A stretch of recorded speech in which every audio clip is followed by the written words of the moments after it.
All right, I am picking up once again on this PE COFF generator project. And again, as usual, keep in mind that projects like this are possible because people like you take a look at their budget and decide that you value what I'm doing and decide you can be a supporter or a member. So if you can consider that, it'd be much appreciated. But let's get into the project. I'm really excited about the programming today, so I don't want to sit and ask for money this for very long. I want to get to the programming. So what's happened so far is we've been building out this PE COFF generator program, and it's gotten pretty sophisticated. We are now at the point where we are doing things like generating the export table and the base relocations.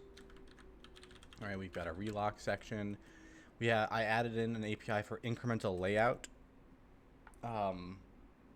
yesterday off stream. So I am now doing this thing where I build up sections and add them to the layout one at a time. And then I can use a partially finished layout for baking more data and then adding that into the layout, right? So like that's cool, but there's a lot of like cruft built up now. There's a lot of inconsistency about what I think different parts of the API are actually providing, what their purpose is. So like here, when I do set entry point, I'm setting it on the context. And when I set data directories, I'm doing that on the context. But then some of that ends up inside these layout things later. They end up mattering, and then like the final file bake takes in the context and the layout to make a file. And so the flow through this is just kind of a little bit gnarly. And so I want to diagram out the flow that I have and kind of figure out where the real lines ought to be. And so the first step here is to diagram what I have, as I just said, right? I'm going to start with diagramming what I have. And so we need a good, like, fresh space way out here. We're not going to bump into other stuff. We're going to be doing lots of drawing. So let me make sure my space is set up for heavy drawing tasks. Okay. I should still be able to get to this and this. Okay, good. And I still need to be able to get to the code. Okay. So, first of all, we have this thing called a context. We'll just name it context here. Let me say we have like our list of our types over here. So here are types within this system. We have context. We have a thing called a label, which is significant by a lot.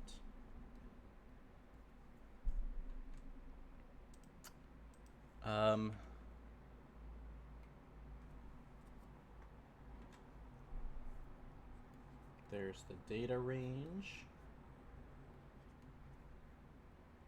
and directory index.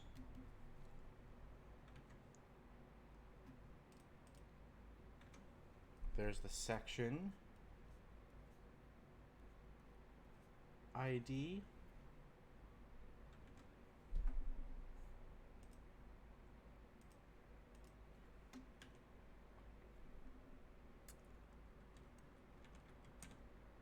I'm not putting down any of these types that are like base types. I'm just going to assume all base types are known to exist without adding them to the list.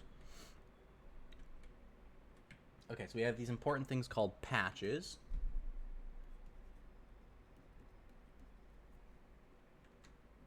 And basically what I'm doing here, the reason I bother to write it all down, is I'm kind of just taking an inventory. I'm zooming out, and the code editor can't do this for me, so I have to manually create a visual representation. And by visual, I don't mean that it's graphical. I just mean I need to reorganize it. I need to lay it out in a way where I can, with one look, see what I'm dealing with here. So I have an export table and an export. We already know about data ranges. I have a base relocation list.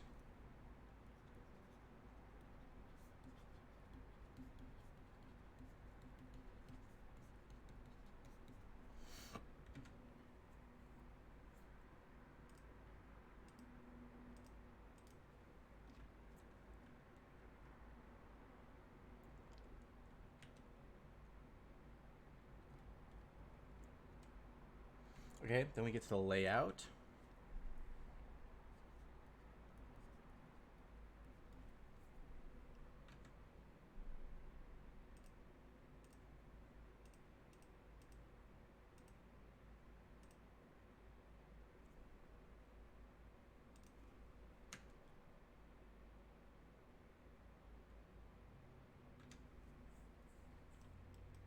We get a data structure called a layout section.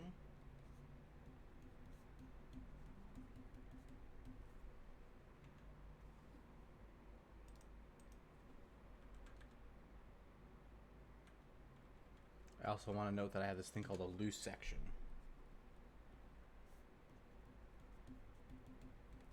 Okay.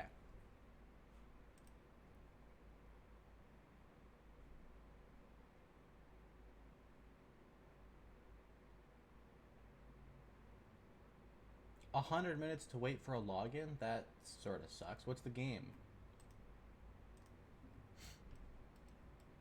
Okay. So there's our list of types.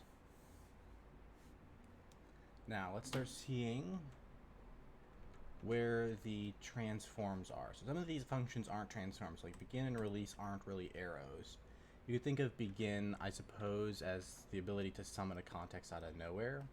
So we could say that if we wanted. We could go void to context is a thing.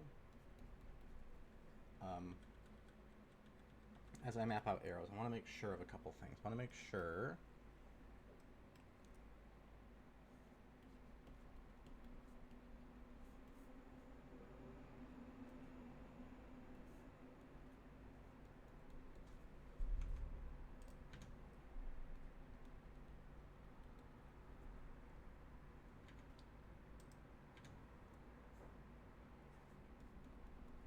that I'm labeling them. I also want to mark any of these that are sort of destructive with a little minus sign like that.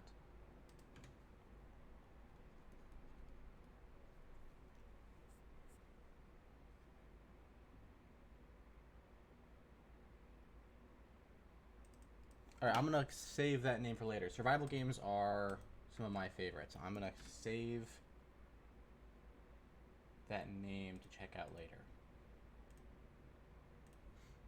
100 to wait for login is still nuts, though. Not sure that I'm up for that. I do not like my time being wasted, like, at all. I have very low tolerance for that.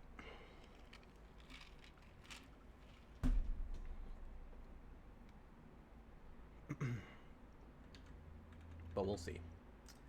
All right, so set entry point and set data directory. So these are setters, which already gives me an uncomfortable feeling, but it might be appropriate in this case. So these take in a context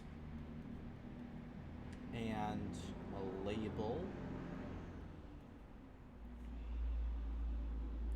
and they basically modify the context in place. Entry point. That's set entry point. Destroys the context you put in.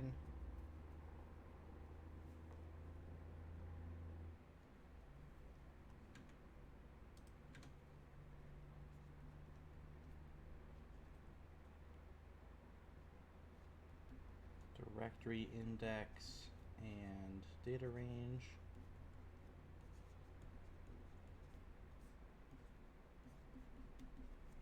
Modifies the context in place. Set directory, something like that, right? All right, what else do we have? So then we have the ability to create new sections.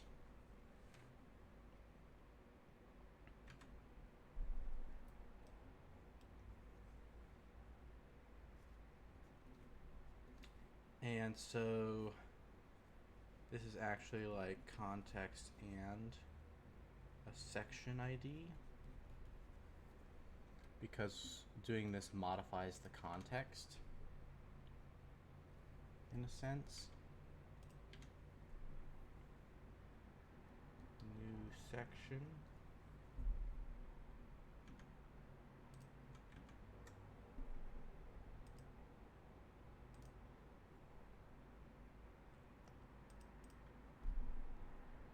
Again, we have all these setters for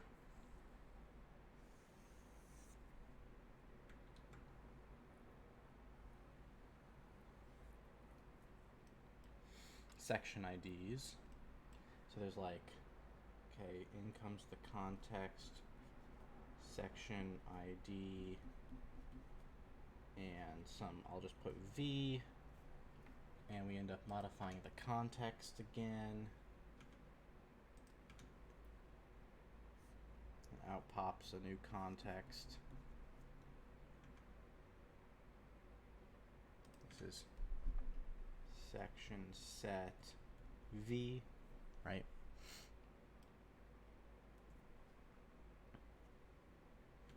I'll just mark that there's like several of these.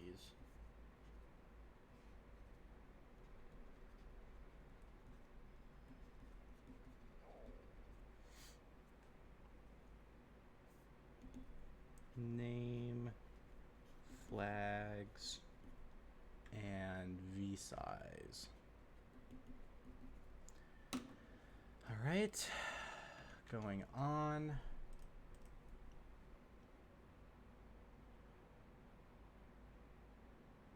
So all of these are variants of data push, so I'm only going to diagram data push.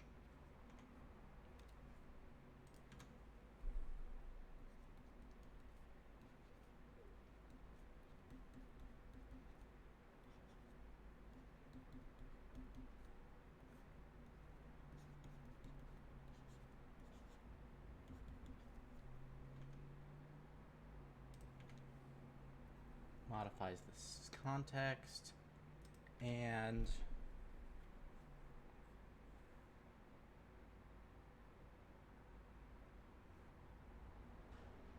this is data push,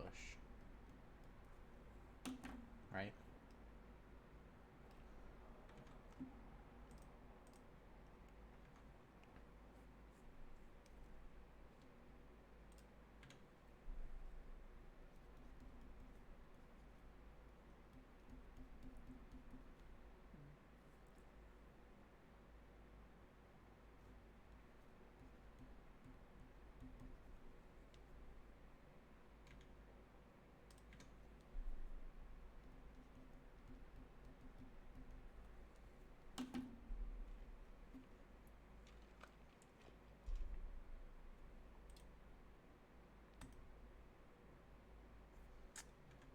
All right.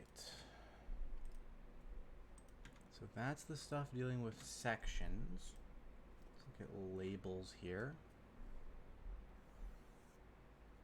So a label comes from a section ID and an offset.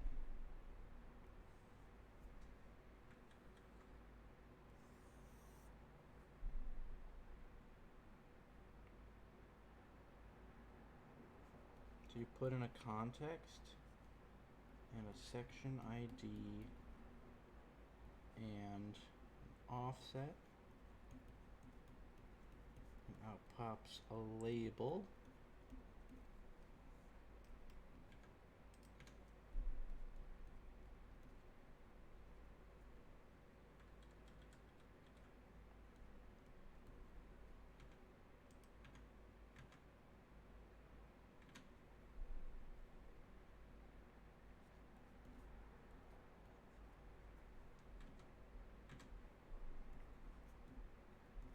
You can also put in a context and a pointer, and out pops a label. We call that label from putter.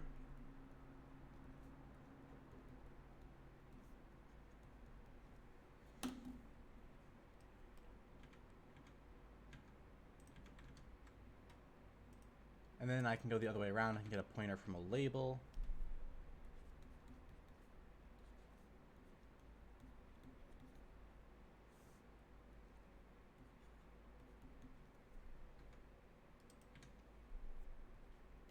Putter from label.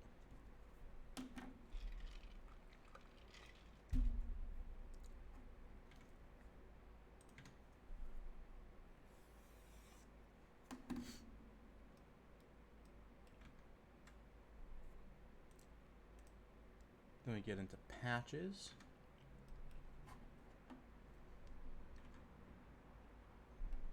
So a patch, in the low-level sense, you just give it a section and it's done. But really what's happening here, the way we're trying to use this API, like the intent, is a little bit more high-level than what the code suggests. We're kind of just trying to set all of these at once, right? And this is just a way to say, hey, setting all of that at once as a function call is a lot. So why don't we just set the section this goes on, and then you set the rest. But really, what happens is, if you have a context and a section ID,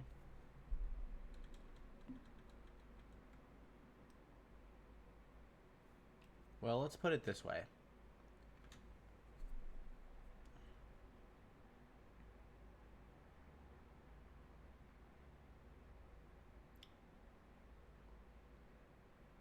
A patch is equivalent to a section ID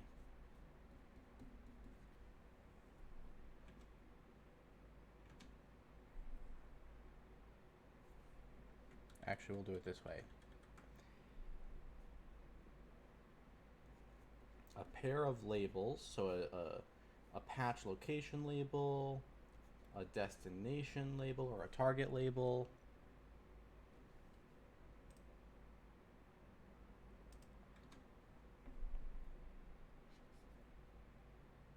a bit offset, a bit count, telling us which bits to modify at the patch location,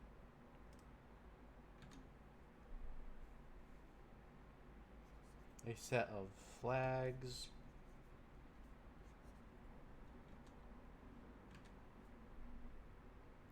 a bias, and a shift.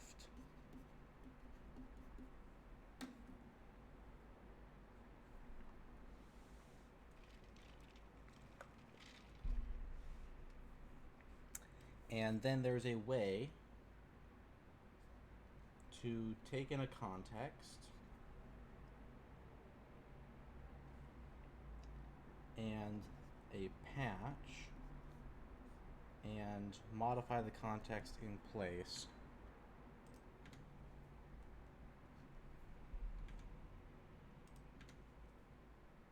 like this, new patch.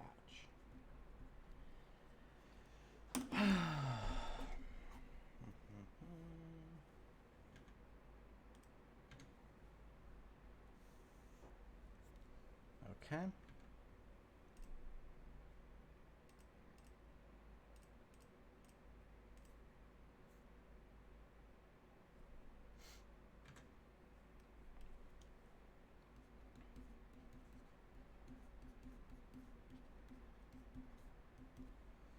export table.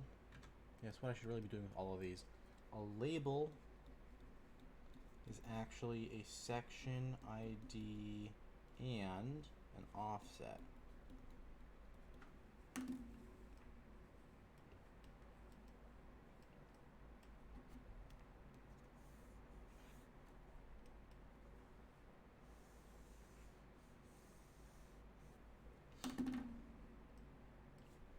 An export table has a binary name, a timestamp,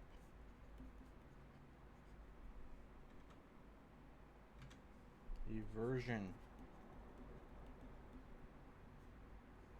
and a list of exports.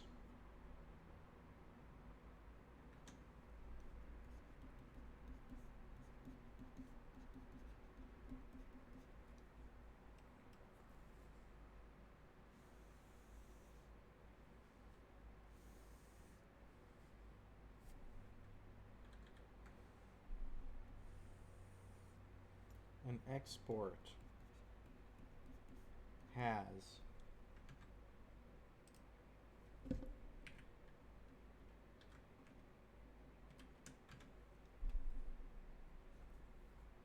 either a label or a forward name, and a list of names. So these go together, make our export table type.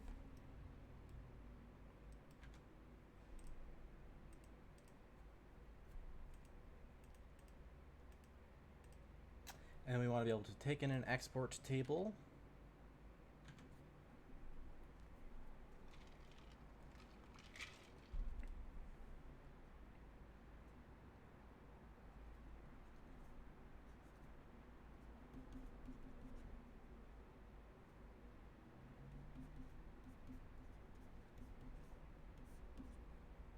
And we're modifying the section. Yeah. Okay, I'm shifting now.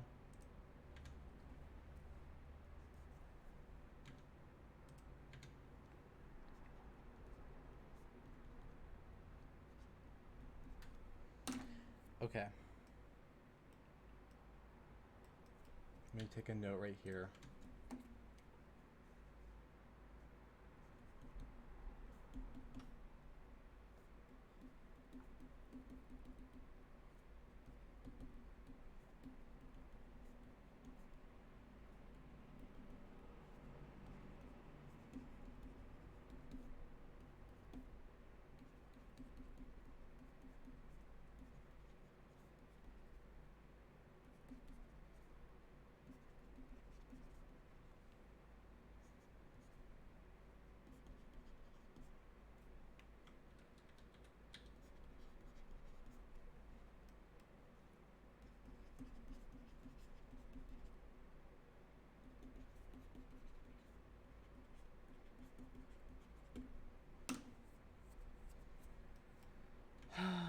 Okay.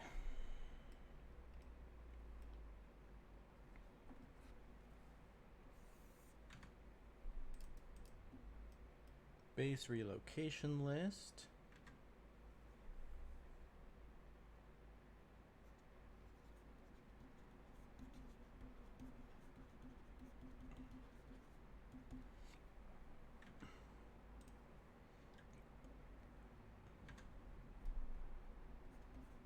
A type and a label.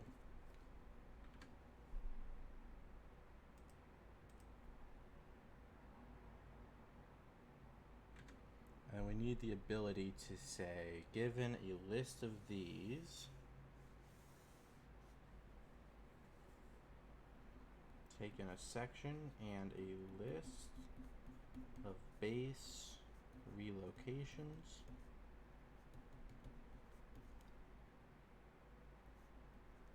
And modify the section accordingly. Oh, and a layout. And modify the section accordingly.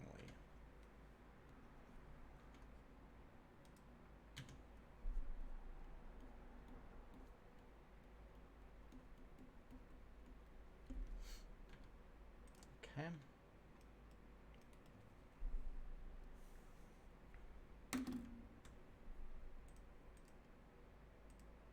Then there's the layout system itself.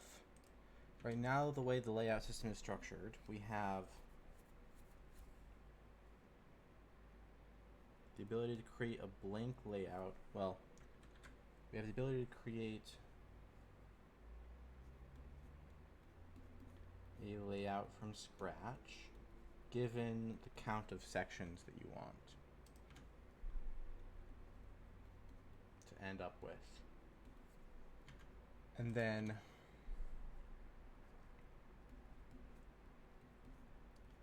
I can add in a new section,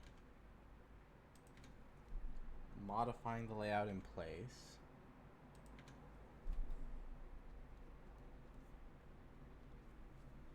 And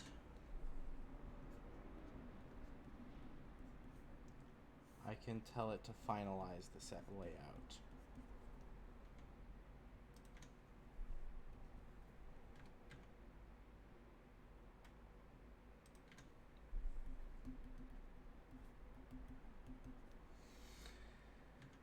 Okay. So note here.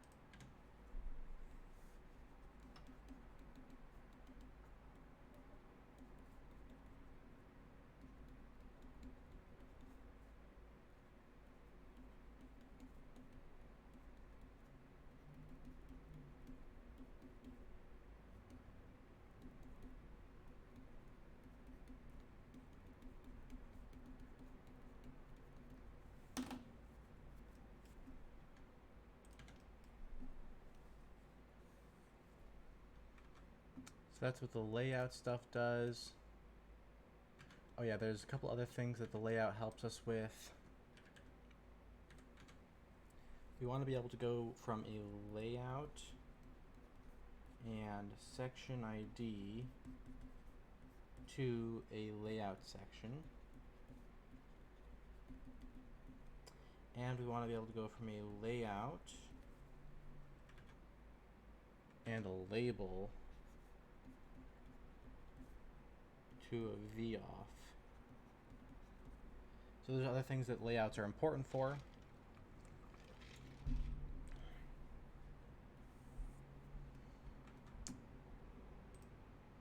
And then finally, we have given a context and a layout. We can get an output file. Okay.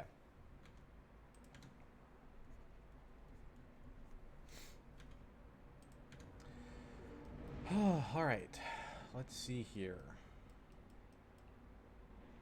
Kind of zoomed out as I went, didn't I? All of this ended up big, and this is small by comparison. So I want to start getting a handle on some of these things. So there's this confusion here where there's the context itself contains settable variables that end up needing to, these are important, they need to be available by the time we get down here to the bake, they get used. They also might get used actually in this finalize step where I didn't include the context exactly, but like context is kind of in here still.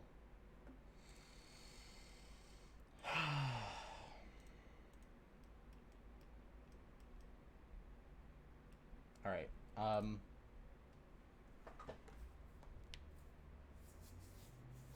Yeah, there's a lot here. I need to start pulling out a list of what sections I want to consider. And I think that this would be a good time to take a 5-minute break for me. So we're going to do this. I'm going to come back and look at what the which parts are super busted and which parts I like. And then for the super busted parts, we'll spend more time considering other ways the information could flow through. I want the final bake to feel a little different. I want the setter type stuff to be decreased. I don't know if I need patches to be implicit in the context like this. So yeah, we'll come back and we will look into all of this in about 5 minutes.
Okay.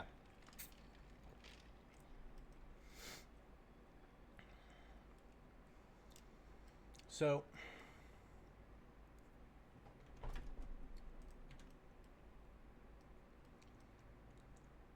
let's see. Give me the green box.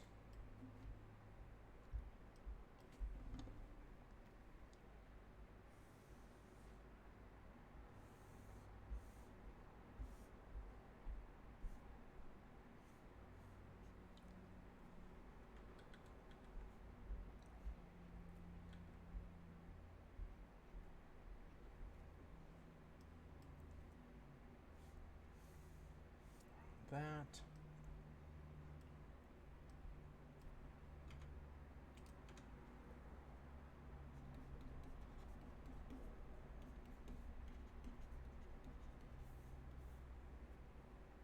Okay, here are the API issues that I am feeling from all of this. One,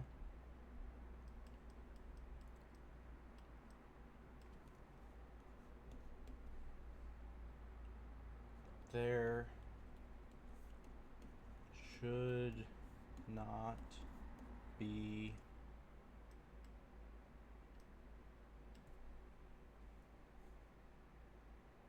setters on the context. For example, we currently have that the entry point, so this thing called the entry point,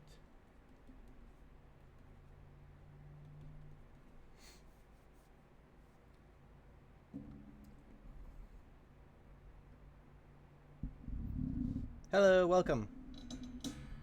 This thing called the entry point is getting put into the context.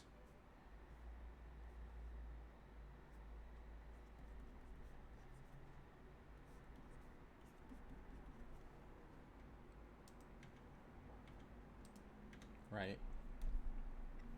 So that later the context and layout can go into a file. But actually,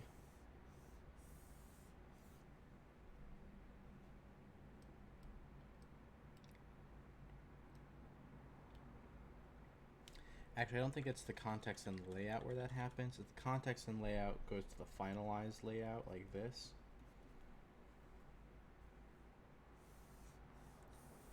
But actually, we could replace that with an API that looks like this. Context and layout and entry point. Because the entry point isn't really relevant until that finalized step. So that's how we're smuggling information through the context that we could make explicit. And explicit information flow is better, right? So that's idea number one. We could work on those things. Two. So another thing I don't like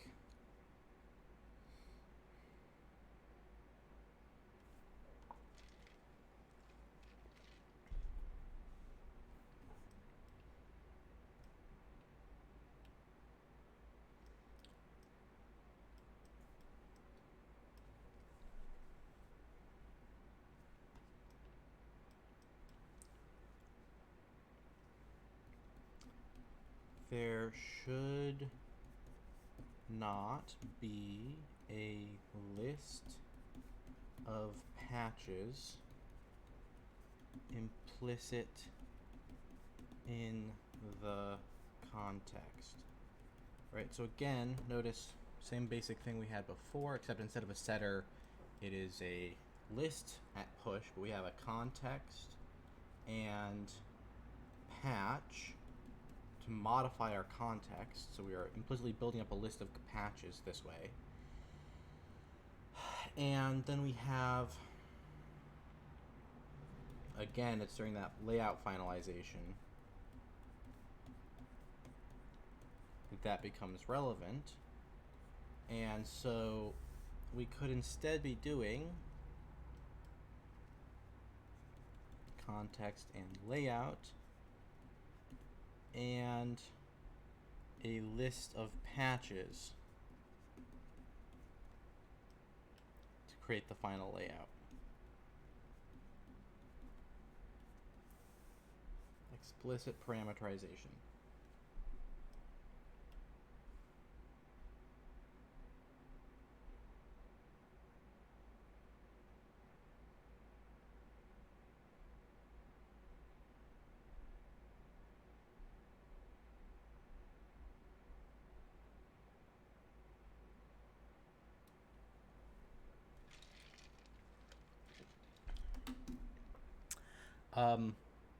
Those are not bad reasons for liking the member function.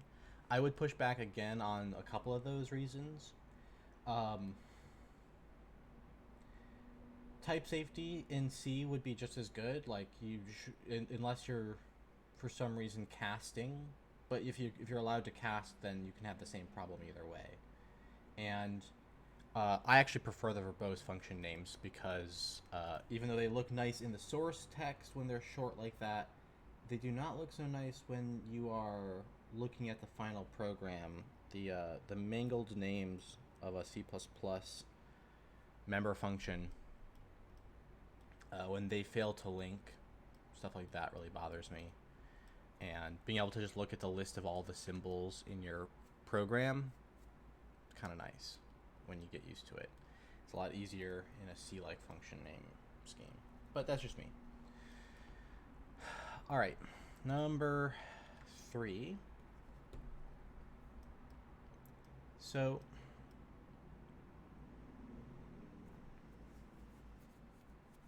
I do want to think about those incremental sections, incremental layouts. Interesting. So a problem I have here is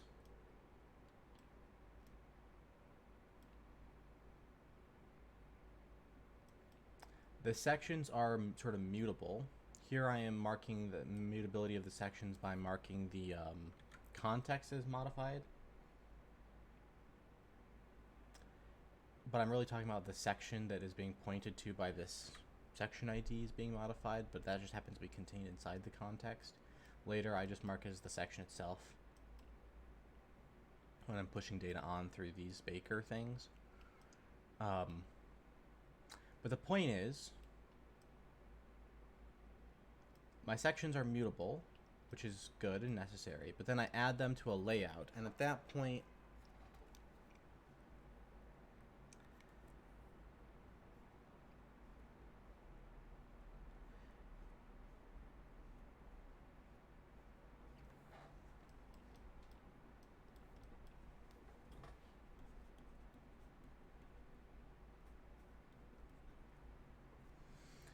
well, that would be fine, except this one funky thing, which is that once I do that, I still have this idea of wanting to go from a section ID to a layout section. And I can't remember exactly why I need that. So let's go and investigate that, because that might help me understand a little bit more nuance here. Why do I need to be able to get a layout section from an ID? Because I get labels have section IDs. Right, so this is necessary because it's in support of this.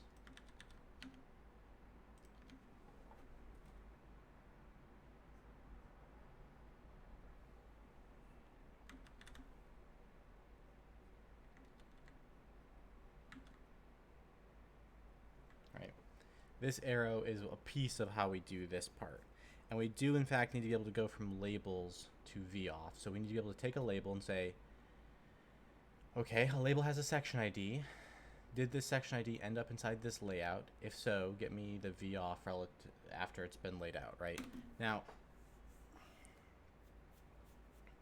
that means that once a section has been added to a layout, it should become immutable. And that's kind of what I was thinking here. We need like...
Hmm. Huh.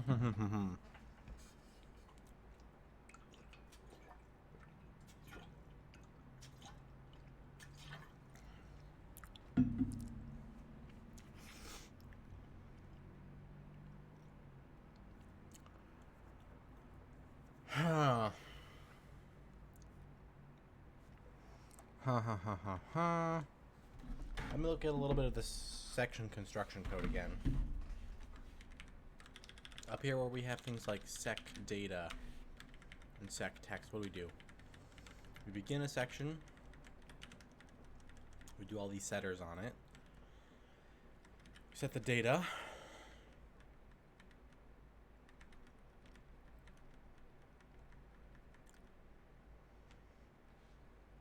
And I equip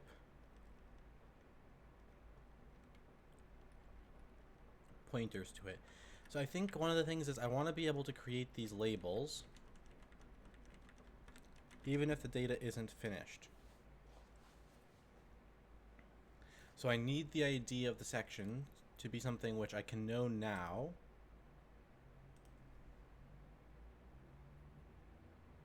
But this is an ID.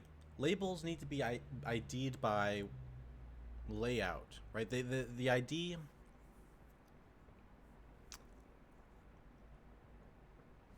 The ID that I use to construct a label has to be the ID that shows up in the layout mapping function, right? This thing here, there needs to be a stable ID that is known at the time I create a label that can be put through this mapping. That does not mean that the construction of the section's data and settings needs to be on that ID. It means I need to be able to know the layout ID of the sections that I use for pointers. If I was creating code that was emitting little bits of assembly at a time,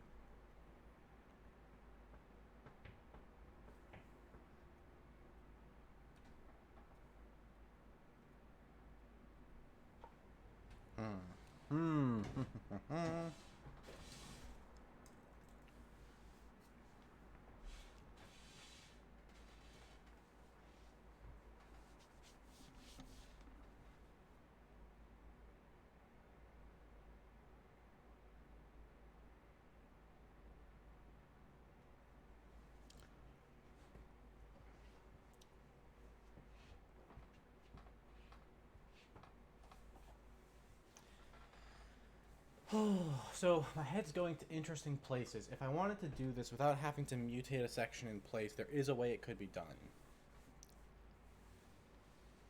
I can make an API that does not have to mutate sections in place, and instead would create a bunch of little pieces of sections that get put together.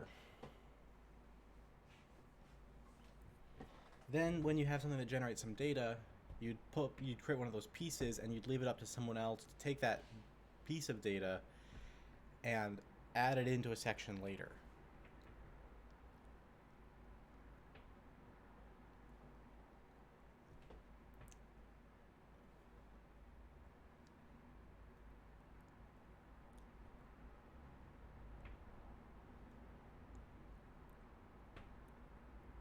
Okay, I'm seeing some things come together in my head.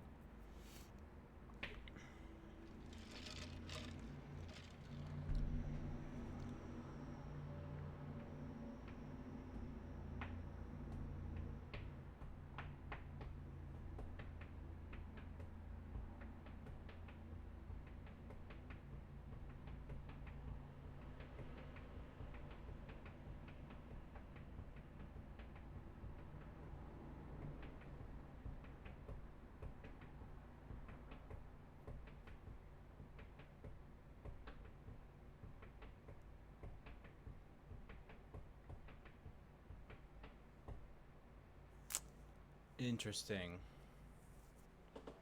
Just sketch out an idea here and see how the code looks.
I'm thinking about this idea of having labels point at data blocks instead of at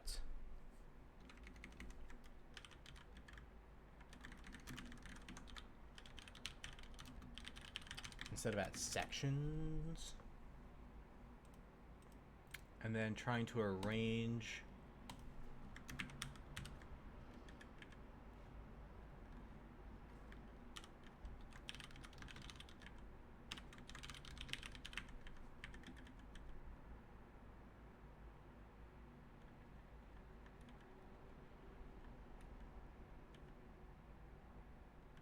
yeah, because you see, then I don't even need to know the section ID.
So yeah, I'm just imagining what the code would look like after this rearrangement.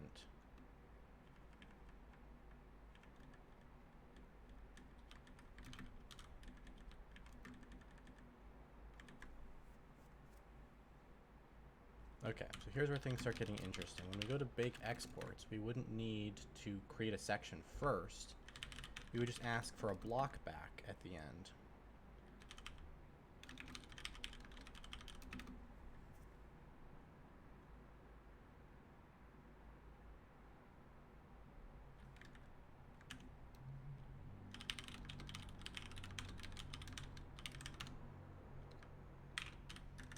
I would give it the exports list, and it would bake a block. And then when I go to set the data directory,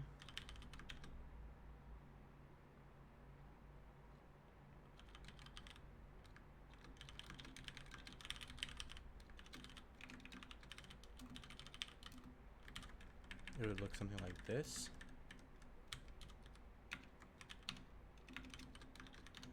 exports block, bake the exports.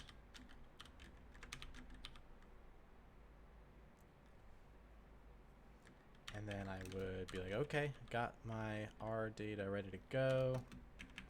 Add a section of R data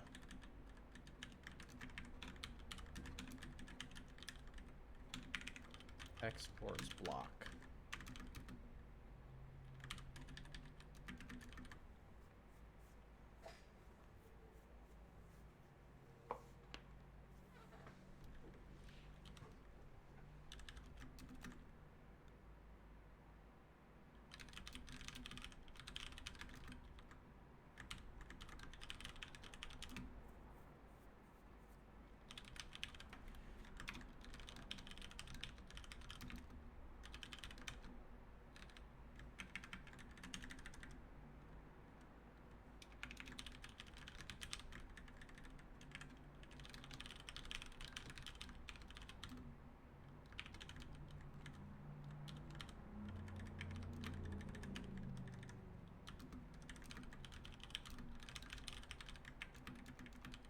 Now, in this case, we still do need to pass down that layout. So incremental layout is still a part of the picture here.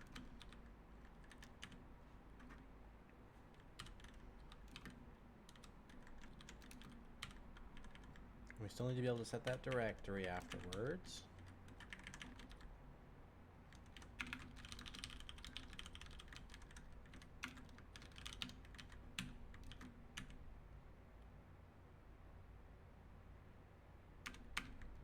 And we need to be able to add the relock section.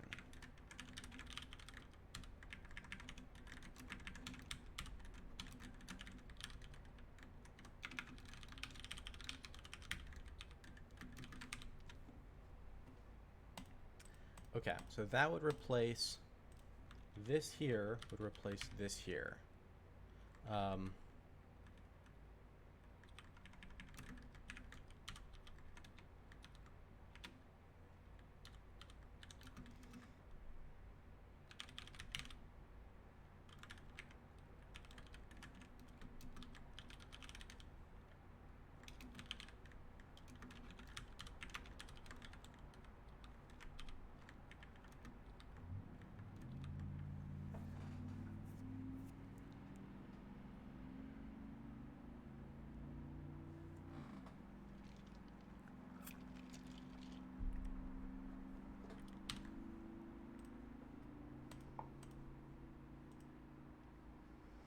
Now, what's still missing from this picture is the story of making small blocks and piecing them together into big blocks, but that should be fine. What's also missing is the story of ensuring that a block can only be placed in the file once. Because even if I have a block and I'm like, hey, this block here is identical to this over here, the block IDs still need to be unique for each one. So I need to be able to copy a block by giving it a new ID, even if it's going to contain the same data.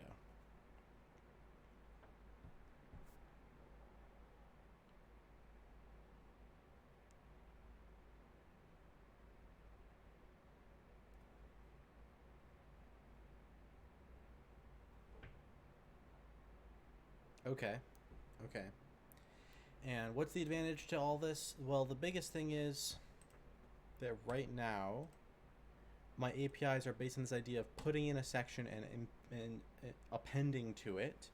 So I can't very easily... It means you have to already know the name of the section, or you have to set up the section that you want ahead of time and start using it, and then use that section ID again for this purpose. I want to be able to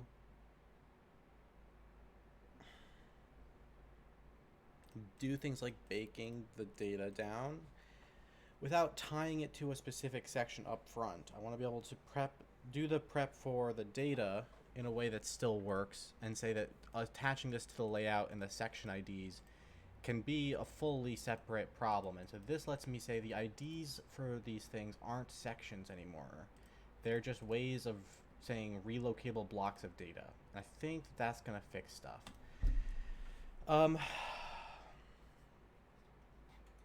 So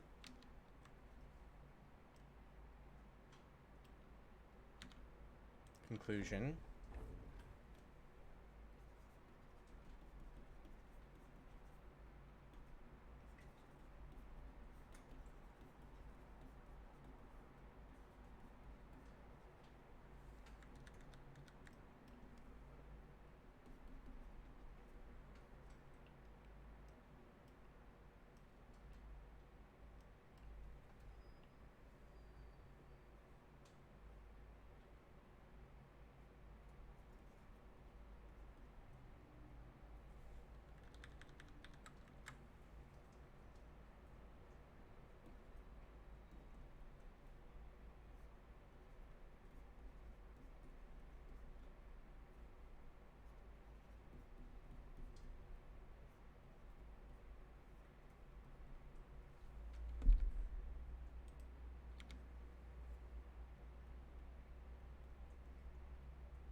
Interesting.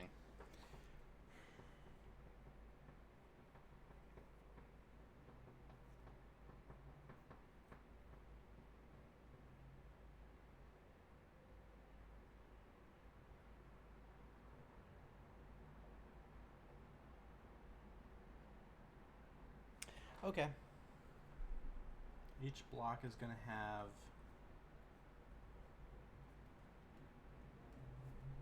a single bit of state in it, describing whether or not it's free. These blocks here will be modified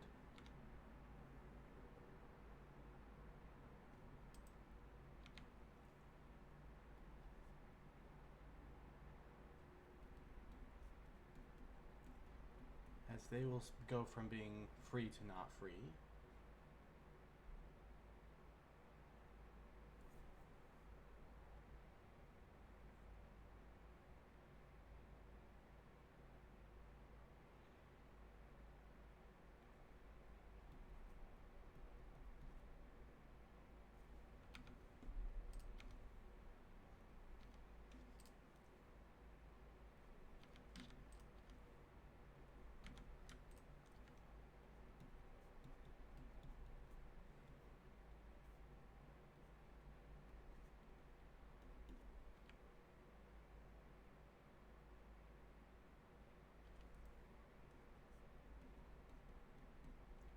We'll be able to put a block into a layout, and that'll mark the block as not free anymore.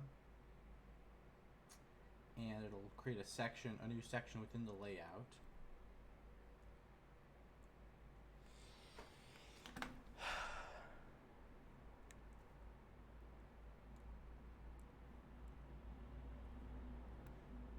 In order to do incremental layout, we still need to know the number of sections up front.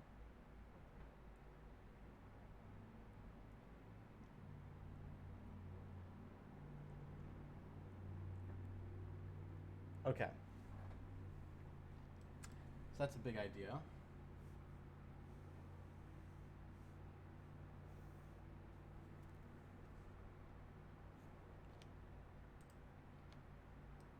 There's still more over here I want to figure out.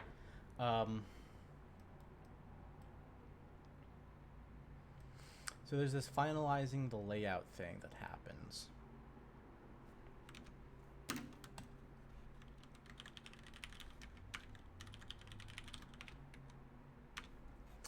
And this does stuff like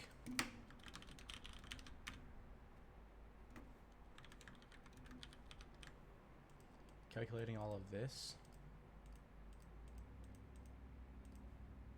Most of this is stuff you can't know until you know that the layout is done.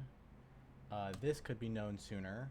This should just be a part of something called a header.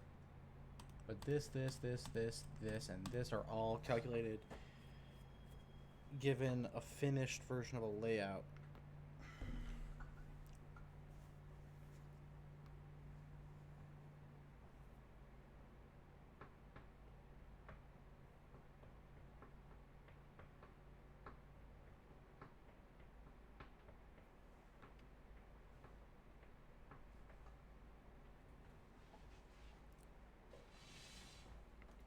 And while we're thinking this through, we gotta keep in mind the whole reason base relocations forces us into doing incremental layout is that it needs to know the real v-adders, so it needs the final v-offs of a bunch of stuff to be known so that it can sort those things. And there's no way to say, hey, let's just defer that until after layout is done, because we don't even know necessarily what this final layout and size of the relock section is going to be until we know all those v-offs and where they land.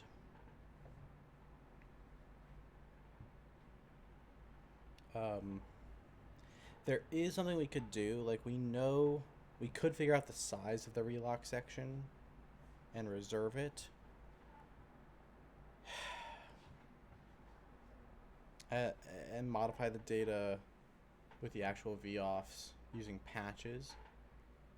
If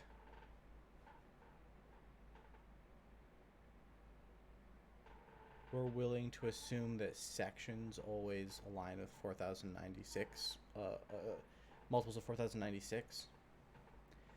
Because that would then mean that, well, that would then mean that, yes, we still need to sort it, but the actual size of it is determined just from how many of them there are, and there are relative offsets from the beginning of each section that they're in. Even then, if we're doing blocks, we don't know what the block's relative offset is from the beginning of a section, so we'd have to...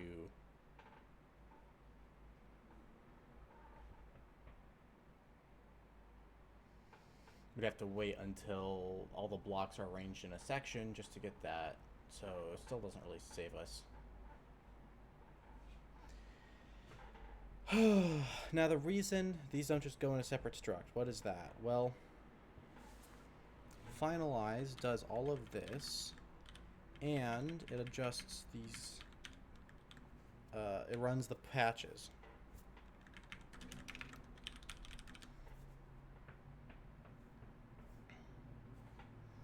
So finalize is kind of made up of two different main ideas.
It's kind of internally more like that, where context is giving us this, plus it's giving us some header stuff that we don't actually need to bake into layout, except that things are sloppy.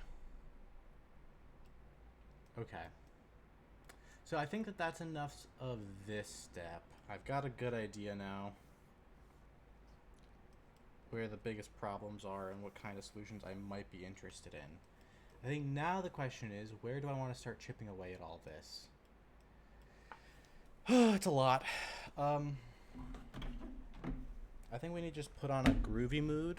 We need to just get into a groovy mood and just kind of... It's not about one big refactor. It's like a bunch of little ones. So we want to keep checking in with everything, that everything is working. Take little baby steps that keep it all working the whole time. So we just need like a nice...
No, it doesn't work.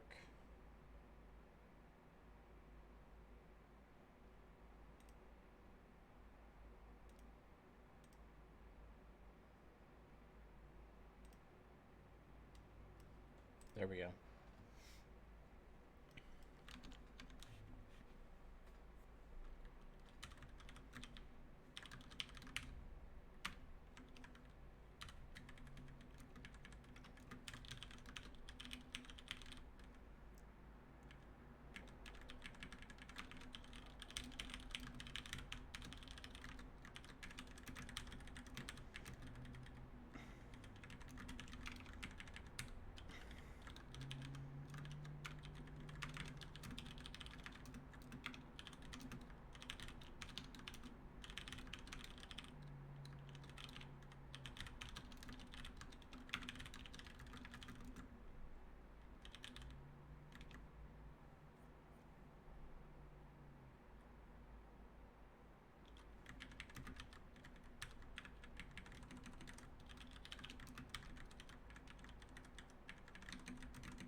Okay, so data directories just lives in the header now. It doesn't have to pass through context and layout to get there.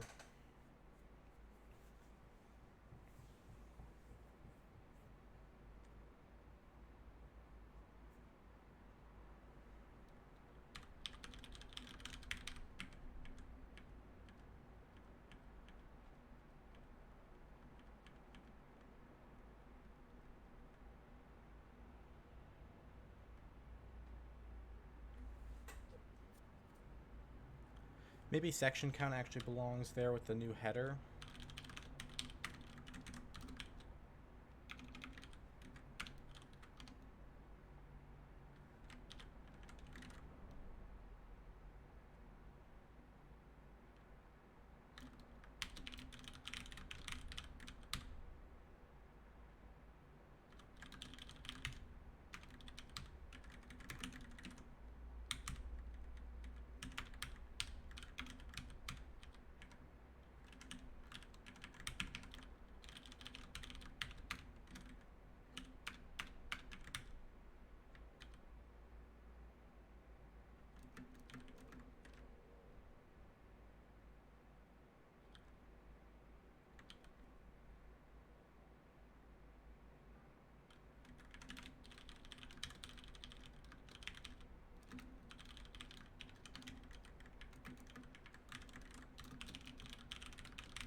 Okay.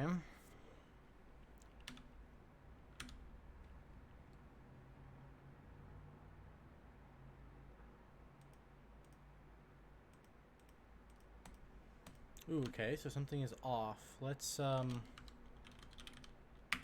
to get it back to working before we move on.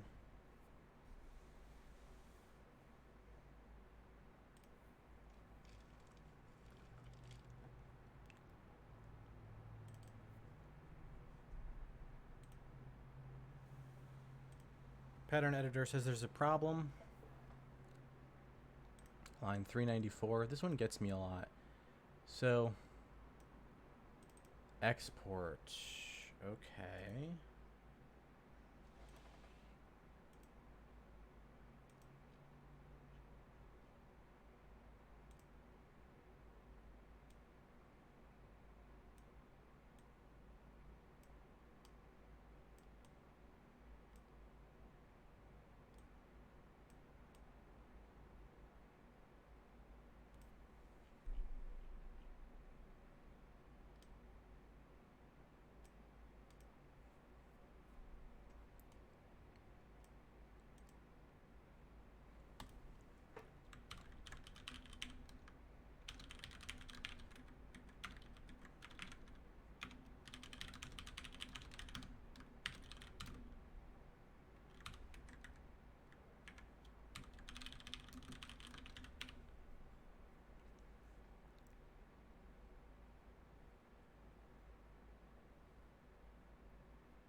I'm wondering something.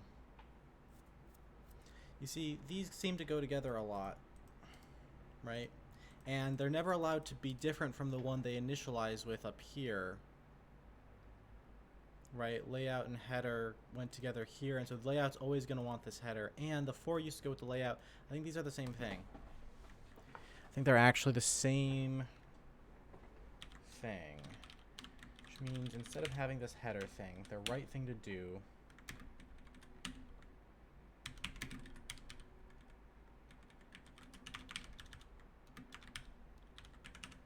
go like this. And everywhere where it looked like you were doing header stuff, you're actually doing section or layout stuff.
Default entry point, data directory, say 0, 0, header size, we calculate the section count and we stick that there. Okay.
Okay.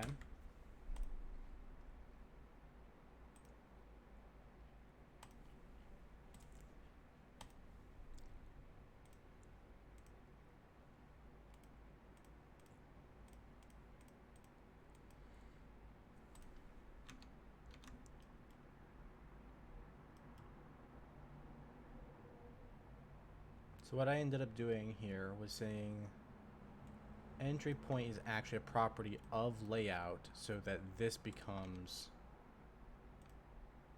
unnecessary.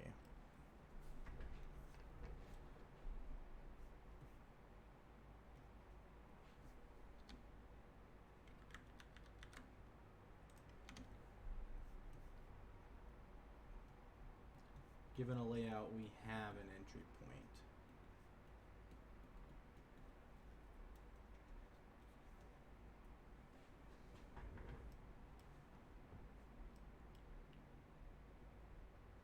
All right, let's deal with the list of patches in the context real quick. That's easy enough.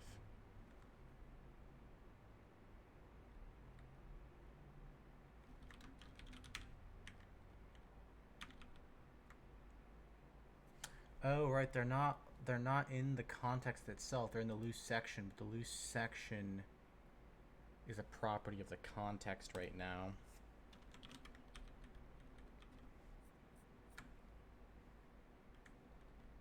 The loose section is not going to survive. So what's going to happen is a patch is going to become like this.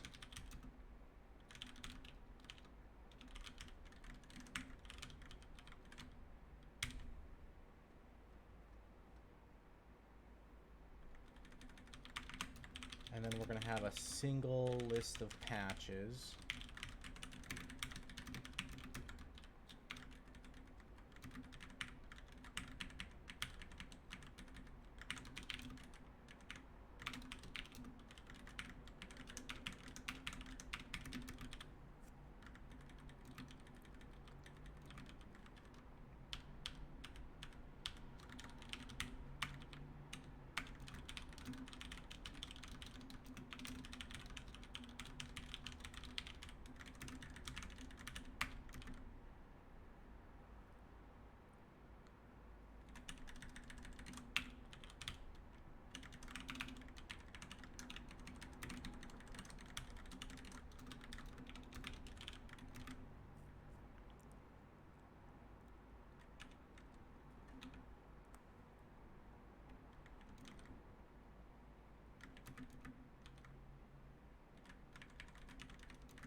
Patch position from the pointer.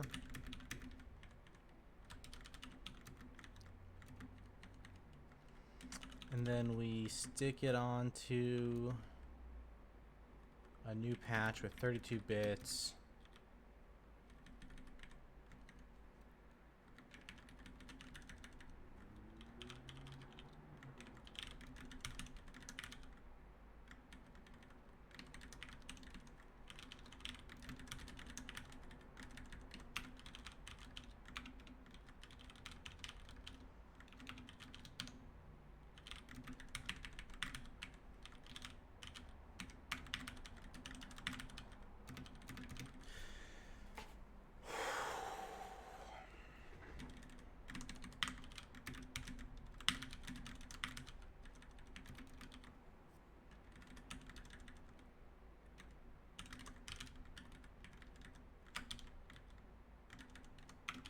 Push this onto the list.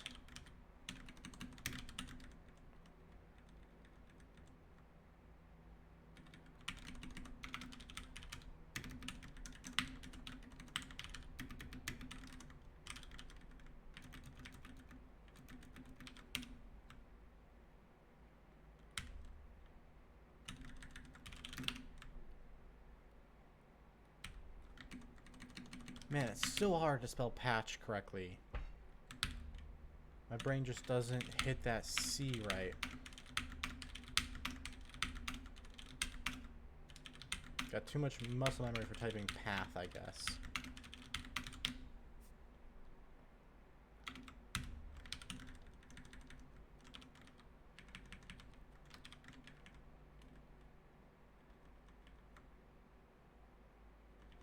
And this is why I was passing it as an implicit part of the context, is so that it doesn't have to be an explicit parameter. But I'm just going to go with explicit parameterization everywhere for now. There will be another chance to improve even further to get the implicitness working again. But I think I don't want to tie too many things in at the same level right now on the context side. And so explicit, explicit, explicit.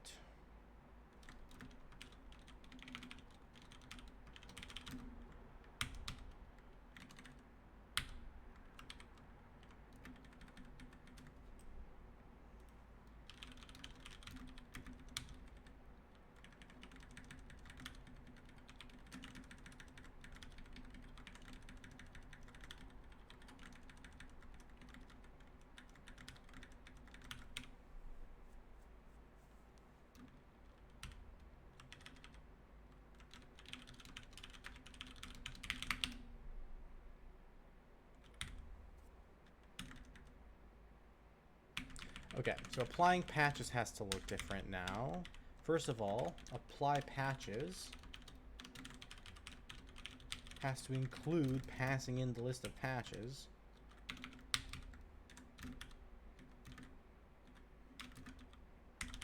And we're going to have to iterate those.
So we need explicit patch list. Explicit patch list. There we go. All right. Let's see. Check in what we've got so far.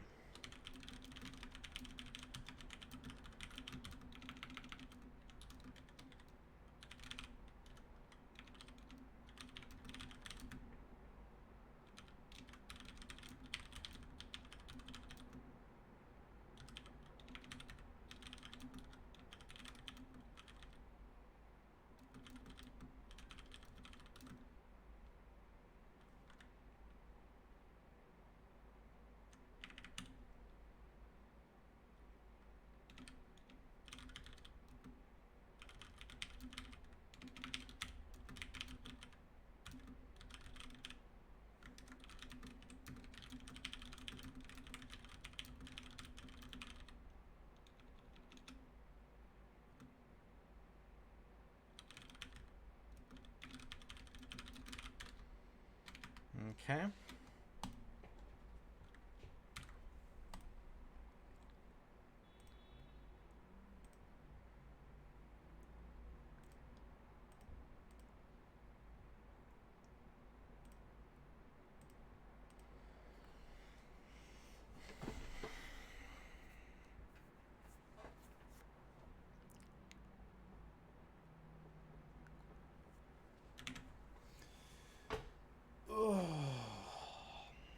We've made some good progress. We've also gotten pretty close to the 2-hour mark, and I'm feeling that fatigue set in of streaming. So this might be where we stop today. I certainly didn't get through all the API work that I wanted to do. I still got this big thing here, which maybe was enough for a whole day by itself, switching over to a data block system. I might also go do that off stream today, depending on how I'm feeling. I'm not sure. This is quite an intense thing for me to try to do on stream. We could try to wrap up by doing finalize a little differently. That wouldn't be so bad. We know we want to split out those final layout fields a little differently, and we know we've already done this part. So maybe we could just finish up there.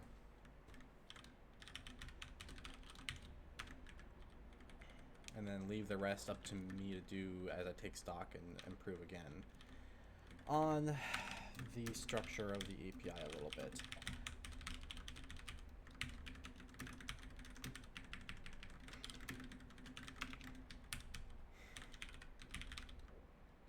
So finalize is currently responsible for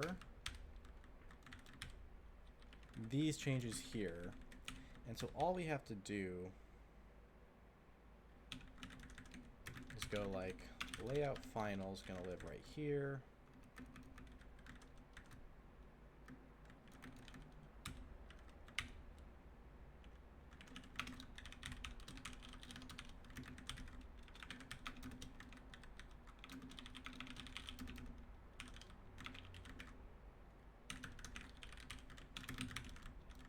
And then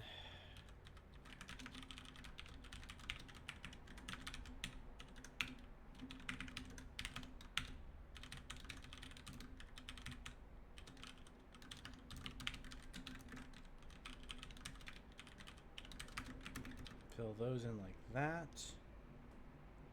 And now we look for any places where we counted on having that information.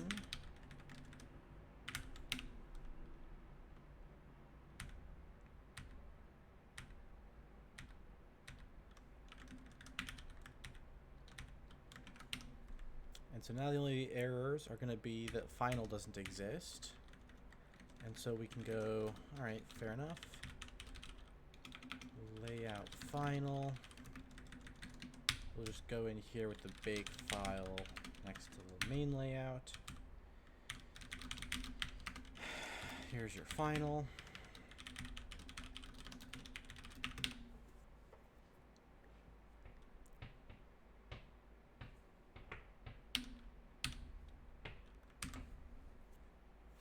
Okay, so that's easy enough.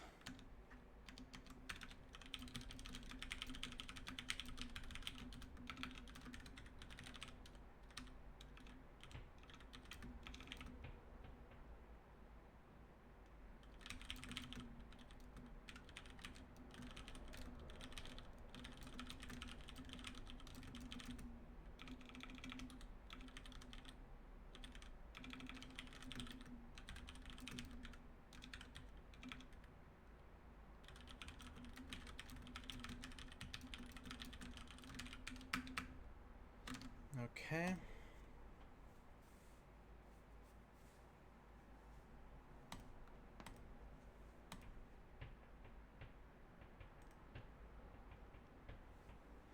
All right, so I'm starting to get a clear picture of where things are and where they need to be headed. I think the biggest problem I have, I'm going to explain it now. I'll probably talk about it again tomorrow, but I'm going to explain it now because it's possible I'm going to go work on this off stream today, depending on how I feel after lunch. But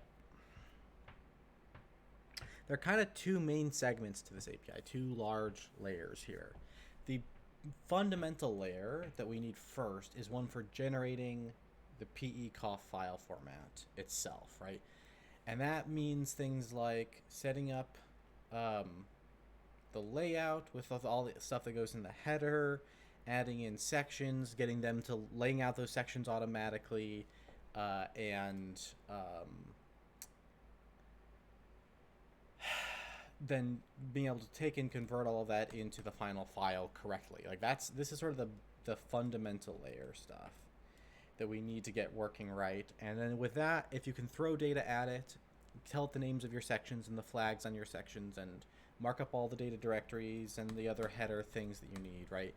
Then you can generate these files raw. And then there are these things like one layer above that, there are these patches, which make it a lot easier to generate raw. They are sort of a really incredibly useful helper that goes right side by side with that and works nicely. And that's still low level because you can use it for all kinds of stuff. It's just a bunch of patches to the data blocks that get applied after the layout. So this is a direct follow-on to this.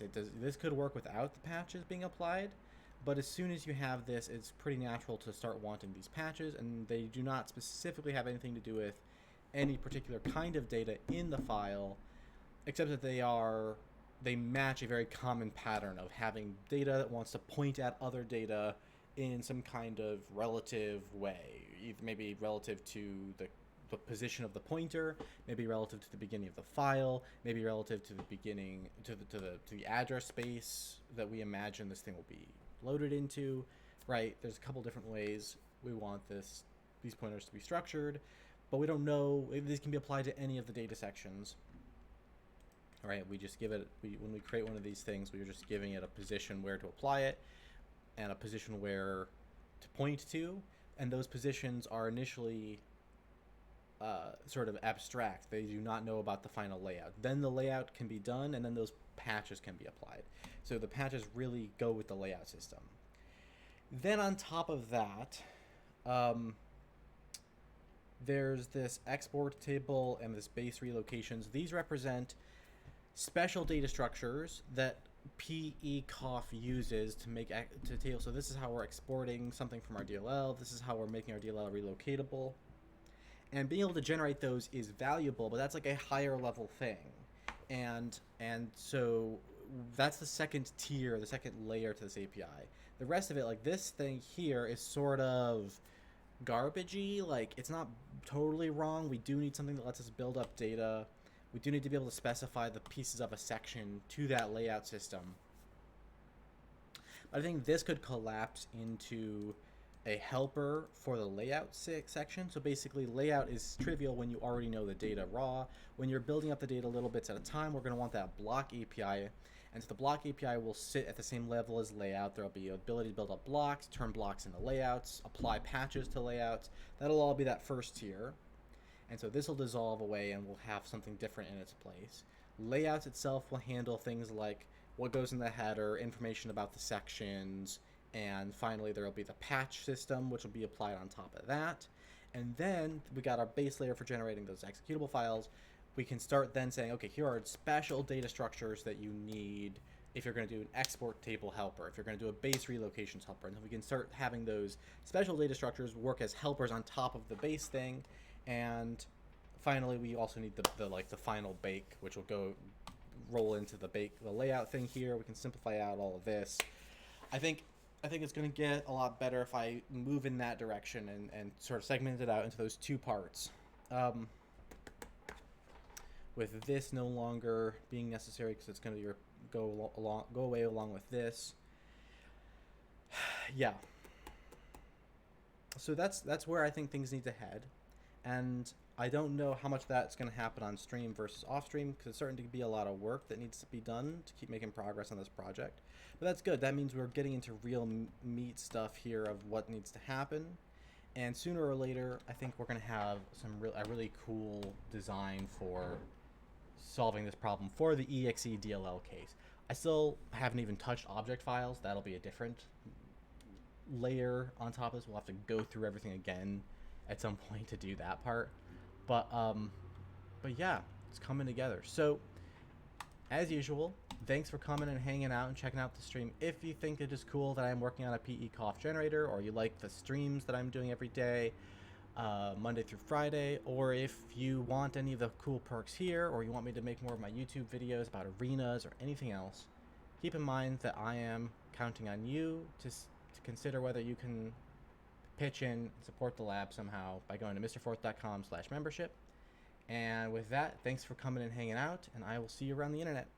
Bye.